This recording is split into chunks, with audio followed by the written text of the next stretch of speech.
एक सच्ची घटना बताता हूं जो आज तक मैंने घर पर भी शेयर नहीं की। मम्मी तुरंत आती है, कहती है बेटा हमारे पास जो गहने पड़े हैं ना ये ले जा, और एक बार है ना ये किसी सुनार को बेचा, कोई अपना नहीं होता।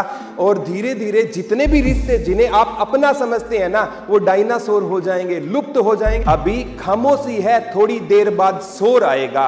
अभी खामोशी है, थोड़ी देर बाद शोर आएगा। तुम्हारा तो वक्त आया था और हमारा दौर आएगा। लग चुकी तलब मंजिल की, खुद को आग की भट्टी में झोंक देंगे। ठोकरें कहती है मारा जाएगा, मगर हौसले कहते हैं देख लेंगे, देख लेंगे। नमस्कार दोस्तों, मैं प्रदीप कुमार हरियाणा के फतेहाबाद डिस्ट्रिक्ट के गांव मोहम्मदपुर रोही से बिलोंग करता हूं। मेरी कहानी के 3 हिस्से होंगे। पहला हिस्सा उन सब के लिए होगा जो एक ऐसा बच्चा था जिसकी लाइफ में कभी टेंशन नाम की कोई चीज़ नहीं थी। पहनने के लिए रिबॉक और एडिडास के उसको जूते मिलते थे। और मेरी कहानी का जो सेकंड फेज ऐसा था कि सब कुछ ख़त्म हो गया। उस बच्चे के परिवार में पापा का साया उड़ जाता है, हार्ट अटैक से मृत्यु हो जाती है, तब सब कुछ खत्म हो जाता है। मैं ऐसे दौर से भी गुजरा था, अगर कोई और गुजरता तो गुजर ही जाता। और मेरी कहानी का जो तीसरा हिस्सा होगा वो ऐसा होगा कि मैंने जो रिश्ते सेकंड लाइफ में पार्ट में खो दिए थे और आज वो सभी पुराने रिश्ते मेरे पास है। आज मेरे पास है बहुत पैसा है। पैसा इन दी सेंस कागज के टुकड़े नहीं है, सभी बच्चों का प्यार है, जॉब लगे हुए बच्चों की मुस्कान है। तो बिना कोई टाइम जाया करे आज मेरी कहानी की मैं शुरुआत करता हूँ। मैं हमेशा से एक अच्छे बैकग्राउंड से संबंध रखने वाला लड़का था। पापा जब 1991 में मेरा जन्म हुआ उस टाइम पापा की पोस्ट ग्रेजुएशन चल रही थी। और उस टाइम आप मान कर चलिए कि पोस्ट ग्रेजुएशन उस टाइम एक 10th पढ़ा लिखा इंसान भी आज एक ऑफिसर के रैंक पर होता है। तो ग्रेजुएशन किया हुआ इंसान तो A ग्रेड पोस्ट पर जरूर होता, लेकिन पारिवारिक परिस्थितियों के कारण पापा ने कभी जॉब ज्वाइन नहीं की। मम्मी पापा की उन्होंने सेवा को चुना, तो उनके संस्कार मेरे अंदर आ चुके थे। 10th क्लास तक एक मैं एवरेज स्टूडेंट हुआ करता था। एक बार 10th क्लास में इंग्लिश के यूनिट टेस्ट में मैं फेल हो जाता हूं और उस टाइम हमारे गुरुजी हमें बहुत पीटते हैं। और मैंने घर आकर ये बात मेरे पापा से शेयर की। मैंने सोचा मैं पापा का इकलौता बेटा हूँ, पापा मेरी सहायता करेंगे। लेकिन जितना मेरे गुरुजी ने पीटा उससे डबल घर पर आकर मेरे को पापा ने पीटा था। उसके बाद मैंने स्कूल की बातें कभी घर पर नहीं बताई और मैं गुरुजी का धन्यवाद बोलता हूँ। उसके बाद मैंने MA इंग्लिश से किया। सारा का सारा क्रेडिट मेरे गुरुजी को देना चाहता हूँ। घर में अच्छी ज़मीनें थी, फिर भी पापा है संडे वाले दिन मेरे को खेत में अपने साथ ले जाया करते थे। और खेत में हम सारा दिन एक मजदूर की भांति मेरे से काम करवाया करते थे। और इवन हाथों में छाले हो जाते। पापा मुझे ट्रैक्टर चलाना सिखाते थे और मम्मा कहती थी इतनी हमारे पास ज़मीनें हैं, फिर हमें ज़रूरत क्या है। तब पापा कहते मैं इसको लाइफ के लिए तैयार कर रहा हूँ, तू नहीं चाहती क्या मेरा बेटा किसी के सामने कभी एहसान या हाथ फैलाने की उसको ज़रूरत ना पड़े। सब कुछ बिल्कुल परफेक्ट चल रहा था। कोई लाइफ में किसी पर टेंशन नाम की कोई चीज़ नहीं थी। पापा से मैं 1000 रुपये मांगता तो 2000 मिलते, 2000 मांगता तो 4000 मिलते। लेकिन लाइफ में एक ऐसा दौर आता है कि 12/12/12 की वो तारीख थी, पापा की हार्ट अटैक की वजह से मृत्यु हो जाती है। और उसके बाद सब कुछ मेरी लाइफ में बिल्कुल बदल जाती है। लाइफ में कुछ रहा ही नहीं। और पापा ने डेथ से पहले है ना कुछ ज़मीनें खरीदी थी और उसका जो पैसा था वो अभी देना था। और हमने जैसे तैसे करके अपनी सारी सेविंग उन ज़मीन को पैसा लौटाने में लगा दी। अब हमारे पास पैसा बिल्कुल भी नहीं बचा था। और जिन रिश्तों को हम अपना समझते हैं वो एक एक करके रिश्ते सारे अलग हो जाते हैं। हालांकि ताऊ जी के परिवार ने मेरी मदद की थी, लेकिन दोबारा कहना चाहता हूँ जो बाप का प्यार होता है ना ये सब प्यार का बाप होता है। और जब आप लाइफ के अच्छे दौर से गुजर रहे हो ना तो बुरे दौर की ओर ध्यान आपको देना चाहिए। जब समय की प्रकाष्ठा अपने चरम पर होती है ना तो सुल्तान की सिंहासन से नवाबों को उठा लिया जाता है, और वही मेरे साथ हुआ था। अब मेरा साथ देने वाला कोई नहीं बचा था। हालांकि घर में एक बहन थी, और वो बहन मेरे को हर टाइम मोटिवेट करती रहती थी कि भाई तेरे को पापा का नाम बड़ा करना है। और माँ है वो भी कहती थी अगर तूने कोई गलत स्टेप उठा दिया तो लोग है ना पापा पर उंगली उठाएंगे। और उसके बाद मैंने एक बार कमरे में खुद को बंद कर लिया, और मेरे उस टाइम में जब मैं बीएड कर रहा था, उन दोस्तों ने हालांकि मेरी मदद भी की और कहा कि प्रदीप तू कुछ भी लाइफ में कर सकता है। और उसी दौरान मैंने अब टीचिंग कैरियर की मेरे शुरुआत होती है, और मैंने पढ़ाना शुरू किया। एक रोचक घटना बताता हूँ कि एक स्टूडेंट मेरे पास आकर कहता है कि सर आप उस फला एकेडमी में एक जीके के टीचर की रिक्वायरमेंट है, क्या आप वहाँ पर जीके पढ़ा सकते हैं। मैंने पूछा, क्योंकि मेरा बैकग्राउंड इंग्लिश से था, मैंने कहा कि उस एकेडमी में इंग्लिश के टीचर की ज़रूरत नहीं है क्या। तो उसने एक ही बात बोली, नहीं सर जीके ही आपको पढ़ानी होगी।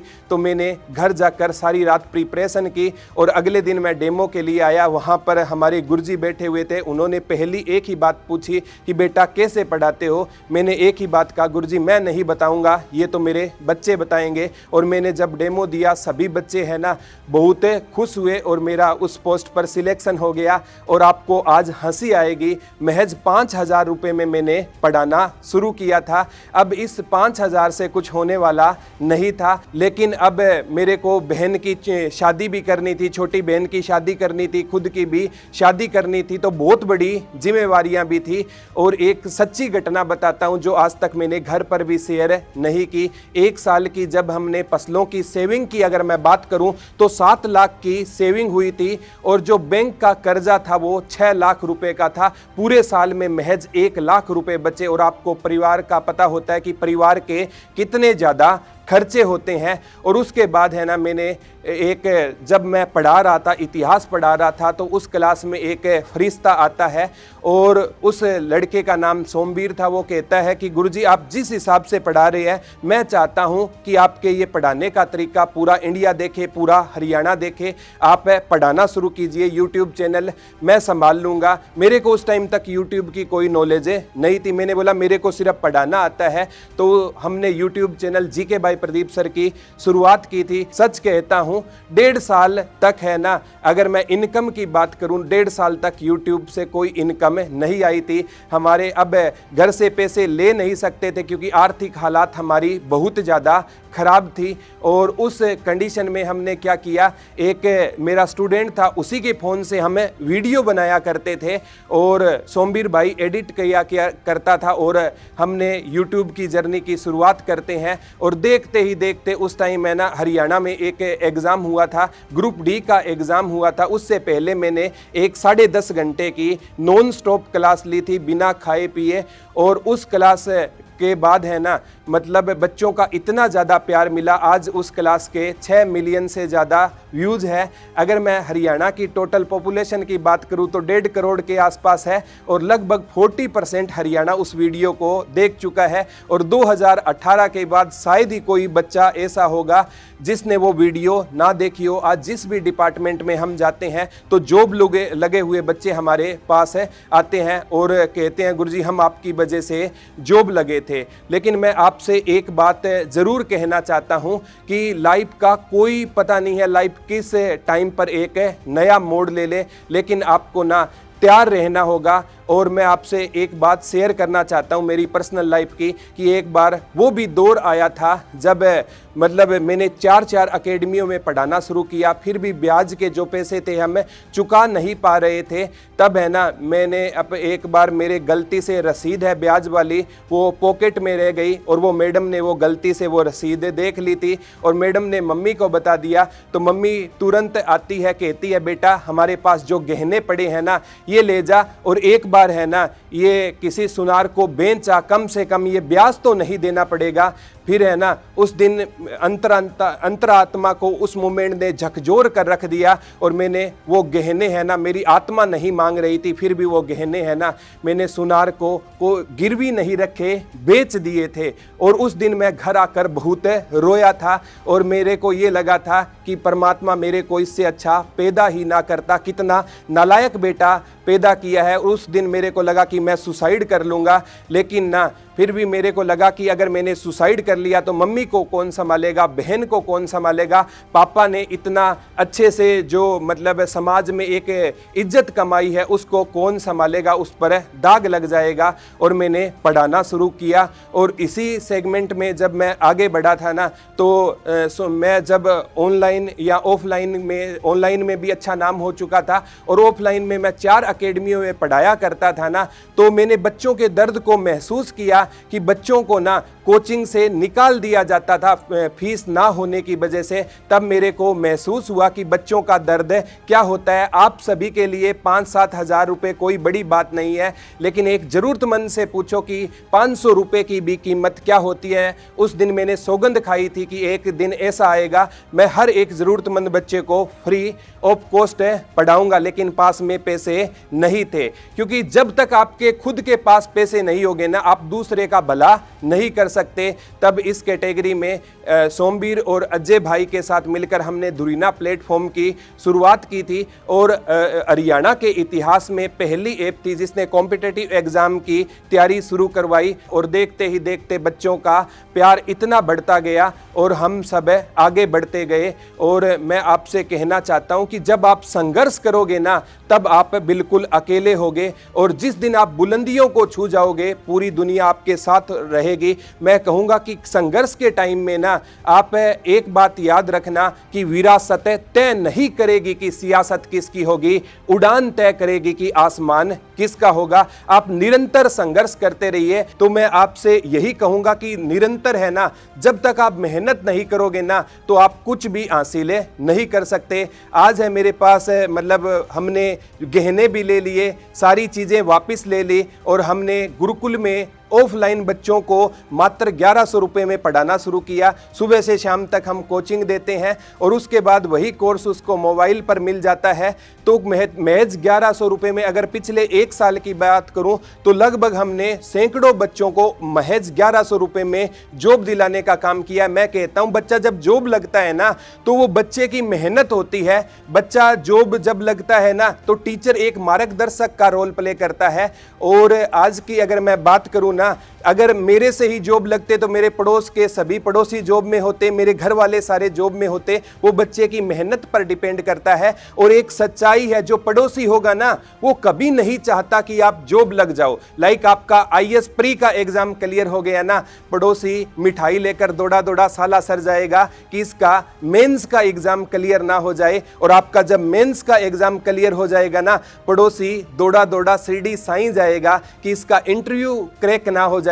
और जब आपका इंटरव्यू क्रैक हो जाएगा ना तो पड़ोसी दौड़ा दौड़ा श्रृंगनापुर शनि महाराज के जाएगा कि इसका फाइनल सिलेक्शन ना हो जाए। और जब आपका फाइनल सिलेक्शन हो जाएगा ना, वही पड़ोसी आपके पास मिठाई लेकर आएगा और कहेगा कि जिस दिन आपका जन्म हुआ था ना, मैंने आपके पापा को एक बात बोली थी कि मेरे को रात को सपना आया था और मेरे को दिखा था कि उस सपने में एक ऑफिसर आपके घर में पैदा होगा। ये होती है पड़ोसी की मानसिकता। 2 लोग जीवन में आपके जॉब लगने से खुश होंगे, एक तो आपके मम्मी पापा खुश होंगे और एक आपका अध्यापक है खुश होगा। बाकी इस जहां में आपके जॉब लगने से कोई खुश नहीं होगा। तो मैं आपसे कहना चाहता हूं कि अभी खामोशी है, थोड़ी देर बाद शोर आएगा। अभी खामोशी है, थोड़ी देर बाद शोर आएगा। तुम्हारा तो वक्त आया था और हमारा दौर आएगा। निरंतर जब तक आप प्रयास नहीं करोगे ना तो आपको जीवन में सफलता नहीं मिल सकती। सफलता का कोई अल्टरनेट नहीं होता। मैंने ना साथ में पढ़ाई भी जारी रखी थी। STET, CTET, TGT, PGT, net सभी एग्जाम मैंने क्रैक किए। केवीएस की जॉब मैंने छोड़ी, एनवीएस की, बैंकिंग की जॉब छोड़ी। मेरा एक ही सपना था, क्योंकि मैं बाहर नहीं जा सकता था। अगर मैं बाहर जाता तो मम्मी के इमोशन उस घर से जुड़े हुए थे। वो पापा के बगैर वैसे ही उदास रहना उन्होंने शुरू कर दिया था। तो मैं आपसे यही कहना चाहता हूं कि इवन जब शादी का टाइम आया था ना, तो शादी करने के लिए हमारे पास पैसे नहीं थे। एक मेरे ताऊ जी का लड़का है वीरेंद्र, वो आकर कहता है भाई आपको कितने पैसे चाहिए, मैं आपको वो पैसे लेकर दूंगा, लेकिन आप टेंशन मत लो। मैं कहता हूं परमात्मा वीरेंद्र भाई जैसा भाई सबको दे। और उसके बाद है ना वो पैसे लौटाने थे और लौटाने के लिए गहने तक लोग कहते हैं गिरवी रख दिए, मेरे को बेचने पड़े। वो कंडीशन भी आ गई थी। और जब मैंने 10.5 घंटे की क्लास ली ना, तो एक प्लेटफॉर्म का मैं नाम नहीं लेना चाहता हूं, मेरे पास कोई 7 करोड़ का ऑफर नहीं आया था, मेरे पास महज 70 लाख का ऑफर आया था। मानकर चलो मैं इतना ज्यादा कर्जे में था और मेरी जगह ना 100 में से अगर 100 के 100 तो नहीं कहूंगा, 95 लोग उस ऑफर को स्वीकार कर लेते। मैंने उस 70 लाख के ऑफर को इसलिए ठुकरा दिया, मेरे को लगा कि ये 10.5 घंटे की मैंने क्लास ली है तो उन्होंने मेरा कंटेंट देखा होगा, अगर मेरे में दम होगा तो मैं ना खुद का एक नया प्लेटफॉर्म खड़ा करूंगा और कोई भी जरूरतमंद बच्चा पैसे की वजह से जॉब से वंचित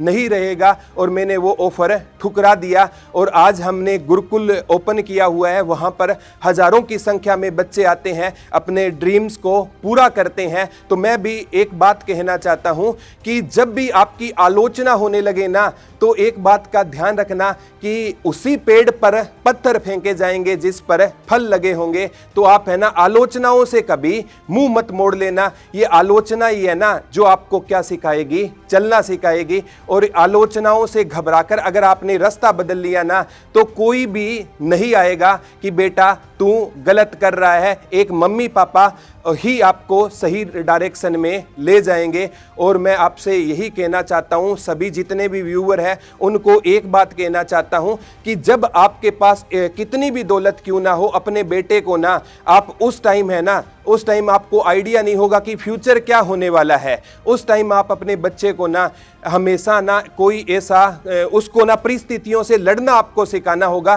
क्योंकि आप चले गए और वो दौलत चली गई ना, उसके बाद है ना आपके बेटे का क्या असर होने वाला है, मेरी कहानी के माध्यम से आपको पता लग गया होगा। कोई अपना नहीं होता और धीरे धीरे जितने भी रिश्ते जिन्हें आप अपना समझते हैं ना, वो डायनासोर हो जाएंगे, लुप्त हो जाएंगे वो सारे के सारे रिश्ते। और एक दिन आपको एहसास होगा, एक दिन आपको एहसास होगा कि तेरा कोई अपना था ही नहीं। कोविड आया, लोग कहते थे मेरा अपना है, घर वालों को ना पापा है ना उसका बेटा पापा की लाश को टच नहीं कर रहा था, माँ अपने बेटे की लाश को टच नहीं कर रही थी। इस जहां में कोई अपना नहीं है, ये आपका वहम है। लोग है ना शमशान घाट में लाश को रखकर पूछते हैं भाई कितना टाइम है और लगेगा। एक मशहूर शायर हुए हैं गालिब, वो कहा करते थे हमने जरा सी आंखें क्या बंद की, हमने जरा सी आंखें क्या बंद की, वो कब्र खोदने लगे। तो लोग है ना ये चाहते हैं कि लोगों को ना दरारों से देखने की आदत है। आप दरवाजा ओपन कर दो कोई अंदर भी नहीं आएगा। तो ये जो लोग होते हैं ना, दुनिया का सबसे बड़ा रोग क्या कहेंगे मेरे बारे में 4 लोग, और जिस पर ये जग हंसा है उसी ने इतिहास रचा है। तो आप है ना लगातार मेहनत करते रहिए और एक दिन है ना, जिसने एक छोटी सी लास्ट में स्टोरी बताना चाहता हूं कि जिस दिन आपका सिलेक्शन हो जाएगा ना, उस दिन है ना आप फोन बंद करके सो जाना और सुबह तक उस फोन पर 50 कॉलें आपको आई हुई मिलेंगी। और जिस दिन आप असफल हो जाओगे ना, आप घर पर आओगे ना, आपकी गली का कुत्ता है ना वो भी आप पर भौंकेगा, आपको हंसी भी आएगी, कहेगा अरे शेरू तू भी मेरे पर भौंक रहा है। तो असफल इंसान का कोई नहीं होता। सक्सेस है many father but failure is a none. और आपसे कहना चाहता हूं तुझे लाइफ में अकेले ही आगे बढ़ना होगा, कोई नहीं करेगा तुम्हारी हेल्प। लाइफ में एक बात याद रखना, believe in yourself, believe in yourself. और सभी के लिए एक मोटिवेशनल लाइन है जिसका ना मतलब जो भी सपना है आप अपने सपने को पूरा कर लोगे, लेकिन ना आपको जो मेहनत रूपी पथ है उसको छोड़ना नहीं होगा। निरंतर आपको मेहनत करनी होगी, क्योंकि मेहनत के बगैर है ना आप जीवन में कुछ हासिल नहीं कर पाओगे।